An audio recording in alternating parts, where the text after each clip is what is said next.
Hello बच्चों, तो देखिए आज हम पढ़ने वाले हैं अपना नया चैप्टर नंबर 11, जिसमें पढ़ेंगे अल्कोहल्स, फिनॉल्स तथा ईथर क्या होते हैं। ठीक है ना। तो हमने चैप्टर के बेसिस पे एक क्वेश्चन लिया है। क्वेश्चन नंबर 1, अल्कोहल्स, फिनॉल्स तथा ईथर से आप क्या समझते हैं, समझाइए। कुछ इस प्रकार से क्वेश्चन अगर हमें मिल जाता है तो एक या दो नंबर में, ठीक है ना, तो हमें उसमें क्या क्या लिखना है ये चीज़ हमें अच्छे से पता होनी चाहिए, क्योंकि एग्जामिनर आपसे बेस्ट आंसर की उम्मीद रखता है कि आप अच्छे से अच्छा लिखें। ठीक है ना। देखिए क्या लिखना है हमें यहाँ पे। सबसे पहले हमें बेसिक जानकारी देनी है हाइड्रोकार्बन से लेकर कि अल्कोहल्स, फिनॉल्स जो ईथर है वो कहाँ से बन रहे हैं। ठीक है। देन हमें बताना है अल्कोहल्स क्या होते हैं, ठीक, फिनॉल्स क्या होते हैं, ठीक है ना, और ईथर क्या होता है। यही हमारे 3 पॉइंट रहने वाले हैं। ठीक है ना। और हमारा यहाँ पे वीडियो फिनिश हो जाएगा, ठीक है ना, समाप्त हो जाएगा।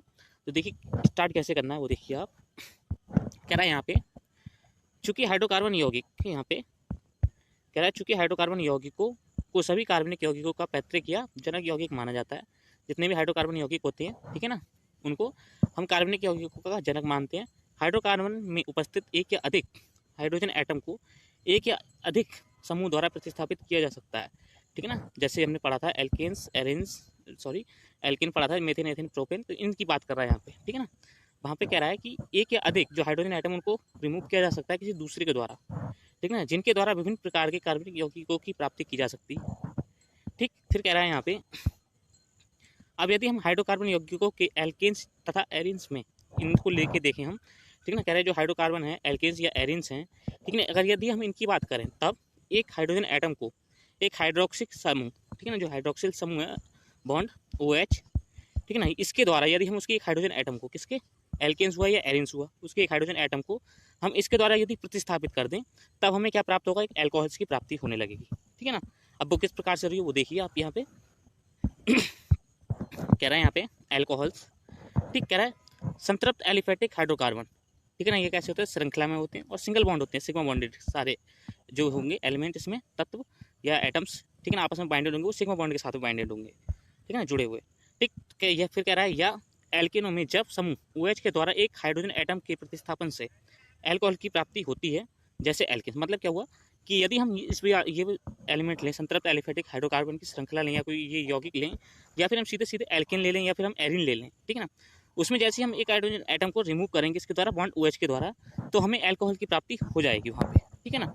जैसे एल्केन्स का उदाहरण लेके हम यहाँ पे कर रहे हैं, तो यहाँ पे बताया जा रहा है कि हमारे पास जो एल्केन है कौन कौन से, methane, ethane, propane, butane, pentane, hexane, heptane, octane, non and decane. ठीक है। तो ये हमारे एल्केन परिवार के एलिमेंट्स हैं, यौगिक है, कार्बनिक यौगिक हैं। ठीक है ना। अब यहाँ पे कह रहा है इसकी केमिकल रिएक्शन कुछ इस प्रकार से होगी कि RH मतलब क्या हुआ, एल्केन है, उसका एक हाइड्रोजन एटम बॉन्ड के साथ में दिखाया गया है।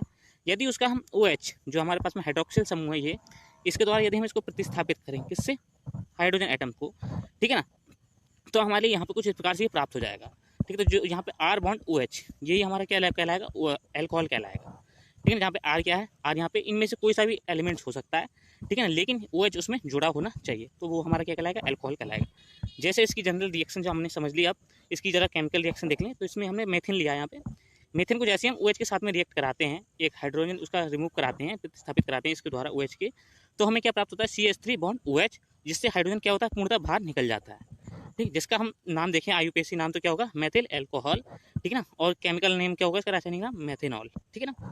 फिर आगे देखिए, कह रहा है सेम यहाँ पे C2H6 क्या है, एथेन है हमारे पास में। तो एथेन की जैसी हम रिएक्शन इसके साथ में, मतलब एथेन का एक हाइड्रोजन एटम इसके OH के द्वारा प्रतिस्थापित करें, तो हमें C2H5 बॉन्ड OH की प्राप्ति हो जाएगी, और हाइड्रोजन एक क्या होगा, रिमूव हो जाएगा यहाँ से। ठीक है ना।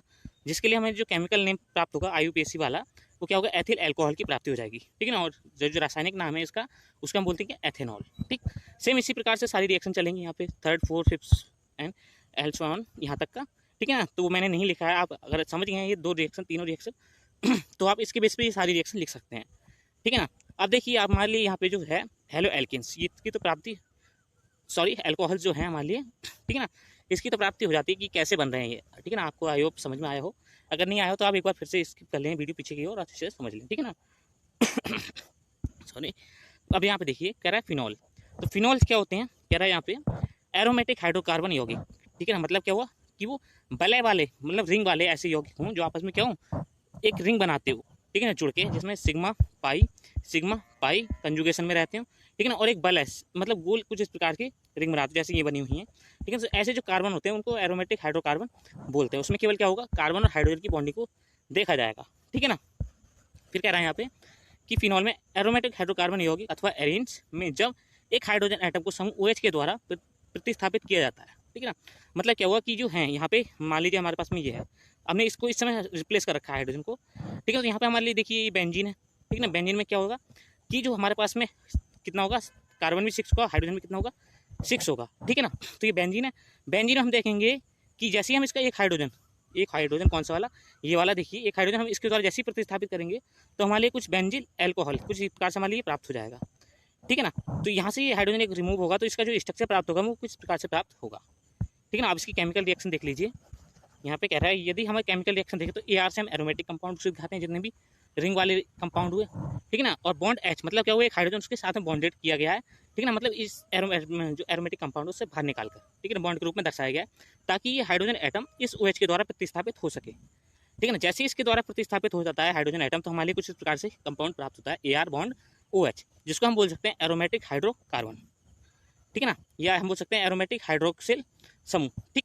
जिससे एक हाइड्रोजन आइटम क्या हो जाएगा, बाहर हो जाएगा, ठीक है। तो यहाँ पे देखिए OH जो है हमारे पास में हाइड्रोक्सिल समूह है, ठीक है ना। अब हाइड्रोक्सिल समूह जैसे ही किसी भी बेंजीन पे लगता है तो उसकी हम सबसे पहले IUPAC के अकॉर्डिंग नाम का जो है उसका नामांकन करते हैं यौगिक का, ठीक है ना। बाकी क्या है, केमिकल नेम है उनके, रासायनिक नाम है सारे के सारे लिखे हुए, ठीक है ना। इसमें IUPAC के अकॉर्डिंग कोई भी नाम नहीं लिखा गया है यहाँ पे, ठीक है। लेकिन हमारे लिए अगर सबसे बेस्ट अगर हम नामांकन करें किसी भी यौगिक का कंपाउंड का तो वो IUPAC के अकॉर्डिंग करें तो सबसे बेस्ट रहता है, हमारे लिए आसान रहता है वो पढ़ने के लिए, ठीक ना, और लिखने में भी, ठीक।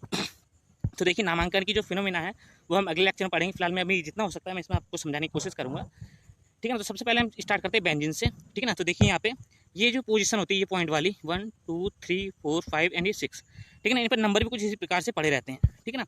ये हमारी 1 हो गई, ये 2, ये 3, ये 4, ये 5 एंड ये 6, ठीक है ना। इसको हम बोलते हैं यहाँ से ऑर्थो, ठीक है ना, यहाँ से मेटा एंड ये पैरा, ठीक है ना। या हम सीधे सूत्र बोल सकते हैं 1 2 3 4 5 6, ठीक है ना। अब यहाँ पे देखिए यदि हम इसको सीधे सीधे ऐसा ही देखें, इसको जो है लिखा हुआ तो क्या है 1 पोजीशन पे क्या है OH, ठीक है ना, और क्या है पूरा बेंजीन, ठीक है ना। तो हम क्या बोल सकते हैं 1 हाइड्रोक्सिल बेंजीन, ठीक है ना।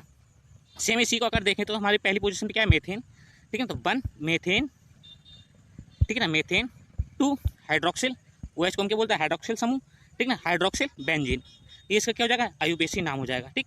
सेम इसी प्रकार से हम इस वाले को देखें अगर तो इसमें देखिए यहाँ पे सॉरी 1 मिनट, यहाँ देखिए पहली पोजीशन पर एक OH, दूसरी पोजीशन पर 2H, ठीक है ना। तो हम क्या करेंगे 1-2 डाई हाइड्रोक्सिल मतलब क्या हुआ, ये दो समूह डाई हाइड्रोक्सिल बेंजीन, ठीक है ना। तो ये क्या हो जाएगा, इसका नाम हो जाएगा, इसको केमिकल नेम क्या है इसका, कैटिचॉल्स, ठीक है ना, इसका नाम। और इसका क्या है ऑर्थोक्रिसॉल, इसका क्या है फिनॉल, ठीक है ना। और सेम अगर हम इसका नाम देखें तो इसमें क्या आ जाएगा हमारे पास 1-2-3, ठीक है ना। इसमें क्या हो जाएगा ट्राई हाइड्रोक्सिल बेंजीन, ठीक है ना। तो ये क्या है, इसका IUPAC नेम है। आपको इसका पता चलता होगा कि इसका IUPAC नाम जो हम लिख रहे हैं वो कितना आसान तरीके से लिख दे रहे हैं कि अगर हमने पहली पोजीशन, दूसरी पोजीशन, तीसरी पोजीशन देखी तो 1 2 3, ठीक है ना। हमने पोजीशन फाइंड करनी किसकी, OH की। अभी क्या है हाइड्रोक्सिल है लेकिन कितने 3, तो हम क्या करेंगे यहाँ पे ट्राई हाइड्रोक्सिल बेंजीन।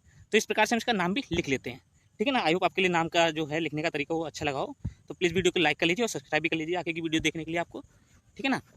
अब यहाँ से देखिए हमारा जो बेंजीन का कॉन्सेप्ट चला था फिनॉल का, ठीक है ना। फिनॉल क्या होता है, यदि किसी भी एरोमेटिक कंपाउंड के साथ में OH ये जो समूह है, ठीक है ना, ये जो समूह उसकी ऑर्थो पे हो, पैरा पे हो, मेटा पे हो, किसी भी पोजीशन पे हो, यदि OH है लगा हुआ तो फिनॉल की कैटेगरी में बिलोंग करने लगता है, ठीक है ना। इतनी बात हमें समझने की होती है फिनॉल में, ठीक है ना। हाँ देखिए हमारे पे ये कॉन्सेप्ट है यहाँ पे फिनॉल का कंप्लीट होता है, ठीक है ना। अब आगे देखिए हमारा चलता है ईथर। अब ईथर क्या होता है वो देखिए, कह रहा है यहाँ पे कि ईथर बे कार्बनिक यौगिक जिनका सामान्य रासायनिक सूत्र क्या होता है R bond O bond R dash या फिर AR, ठीक है ना। मतलब क्या वो R की जगह पे हम दूसरा कोई समूह रख सकते हैं या फिर एरोमेटिक समूह भी रख सकते हैं, ठीक है ना। ऐसा होता है, मतलब केमिकल जो फॉर्मूला होता है, रासायनिक सूत्र जो होता है वो ऐसा होता है, जनरल सामान्य सूत्र, ठीक। फिर कह रहा है ईथर कहे जाते हैं जिसका भी ऐसा रूप मिलेगा हमें कि R bond O bond R dash, ठीक है ना। कुछ इस प्रकार से अगर हमें दिखता है कि ऑक्सीजन बीच में उसके दोनों तरफ कोई भी समूह है, कुछ भी हो सकता है, यहाँ पे CH3 भी हो सकता है, ठीक है ना, यहाँ पे C2H5 भी हो सकता है, कुछ इस प्रकार से अगर मिलता है तो हमें वो उसको क्या बोलते हैं, वो ईथर की फॉर्म में है, ठीक है। तो हम उसको ईथर का नाम बता देते हैं, ठीक। अब देखिए इसका नामांकन कैसे करेंगे इसके लिए भी हम अगले लेक्चर में देखेंगे, ठीक है ना। फिलहाल में जितना हो सकता है मैं आपके लिए समझाने की कोशिश करूँगा इसमें, ठीक है ना। फिर कह रहा है इनमें जो बॉन्ड O बॉन्ड, ठीक है ना, मतलब बॉन्ड O, ठीक है ना। फिर उसके बाद क्या, फिर से बॉन्ड है, जो इतना पोर्शन है ये कैसा रहता है, क्रियात्मक समूह में होता है, ठीक है ना। जिससे जुड़े दोनों आर या फिर आर डैश या आर नॉट एक समान या दोनों भिन्न हो सकते हैं। मतलब क्या हुआ कि ये जो आर है, ये वाला आर और ये वाला आर, ठीक है ना, ये दोनों कैसे हो सकते हैं, सेम भी हो सकते हैं, ठीक है ना, और दोनों क्या है, डिफरेंट भी हो सकते हैं, ठीक है ना। इस आर नॉट की जगह पे एरोमेटिक कंपाउंड भी हो सकता है, या फिर इसकी जगह पे एरोमेटिक कंपाउंड हो सकता है, या ये दोनों सेम हो सकते हैं, कुछ भी कंडीशन हो सकती है, ठीक है ना। तो वो सारे के सारे क्या कहलाएंगे, ईथर कहलाएंगे, ठीक है ना, यदि उनके बीच में ऑक्सीजन जुड़ा हुआ है तब, ठीक। फिर कह रहा है यहाँ पे कि जिनमें दोनों ही कभी जिनमें दोनों ही कभी एल्किल या एरिल अथवा एल्किल एरिल भी हो सकते हैं, ठीक है ना। एल्किल मतलब क्या हुआ, एल्केन्स के परिवार का, एरिल मतलब क्या हुआ, एरोमेटिक कंपाउंड जो भी है हमारे उसमें हो सकता है, ठीक है ना।